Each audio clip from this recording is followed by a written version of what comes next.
In this tutorial, I'll be guiding you guys on how to build a ship in Starfield. So let's get started. So I'm pretty sure most of you guys know that Starfield is a very popular game on Xbox, and the first thing you need to know is how to build a ship. And you might be wondering on how you can do that. So to build a ship in Starfield, you need to head to a spacecraft port and speak with the ship technician. From here, you can ask to customize a ship in your collection, or you can register a new one or repair your ship or buy a new one outright. So an alternative is to build a large landing pad at an outpost. You can then use the shipbuilding terminal to do it yourself.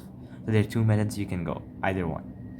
So when in the ship viewer, go to the ship builder by pressing X on your Xbox or the B key on your PC. You can move and replace the individual modules by selecting them and pressing edit. If you make a mistake, you can undo or redo actions. To get to a different module, you can change the level by pressing up and down on the D-pad on Xbox or the H and F keys on PC. By pressing the A button on Xbox or the G key on PC, you'll go on the add menu, where you can see all the available parts.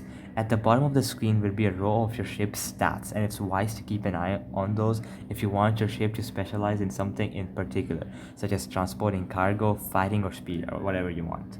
There are loads of ship parts to choose from, and certain vendors will have exclusive access to some of the more exotic modules, so be sure to shop around and have a look at many parts. You can also unlock more components and types of available ships by upgrading your ship command and piloting skill level. So once you're done customizing your ship, you can confirm the changes and view your new steed on the landing pad. So alright guys, that'll be it for the video. I hope it helped you out, and I'll be seeing you guys next time. Peace out.